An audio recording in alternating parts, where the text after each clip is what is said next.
ഇപ്പോൾ ഒരു വെളിയിലെ ഒരു വിദേശ രാജ്യത്ത് നിന്ന് ഒരു ആക്സിഡൻറ്റ് ഉണ്ടായിക്കഴിഞ്ഞാൽ അവർക്ക് പരിക്കൊന്നും പറ്റിയില്ല എങ്കിൽ രണ്ടുപേരും വാഹനം ഒതുക്കി നിർത്തിയിട്ട് അതിൻ്റെ ബന്ധപ്പെട്ട പോലീസ് അല്ലെ ഇൻഷുറൻസ് കമ്പനിയെ അറിയിച്ച ശേഷം ഇവർ തമ്മിൽ ഇറങ്ങി പരിചയപ്പെടും. അതെ, ഹലോ, ഞാൻ ഇന്ന ആളാണ്, താങ്കളുടെ പേരെന്താണ്, എന്ത് ചെയ്യുന്നു, അങ്ങനെ ആ ഒരു സൗഹൃദ സംഭാഷണം. നമ്മുടെ നാട്ടിൽ അങ്ങനെയല്ല.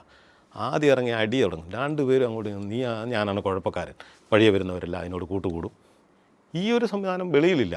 കാരണം അവർക്ക് രണ്ടുപേർക്കും അറിയാം ആവശ്യമായിട്ട് സംഭവിച്ച ആക്സിഡൻറ്റുകളാണ്.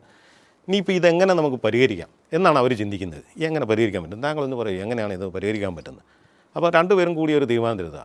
ഞാൻ നിൽക്കുന്ന സ്ഥലത്ത് അങ്ങനെ ഒരു സംവിധാനം ഉണ്ടായാൽ ഞാൻ ഉടനെ അവരോട് പറയും, നിങ്ങൾ രണ്ടുപേരും സംസാരിക്കും. മറ്റ് ദേഹപരുക്കളൊന്നും ഇല്ലല്ലോ, ഭാഗ്യം, ദൈവാനുഗ്രഹം, നമുക്ക് മറ്റു പരുക്കളൊന്നുമില്ല, വാഹനത്തിനില്ല, അത് നമുക്ക് പരിഹരിക്കാവുന്ന കാര്യമുള്ളൂ.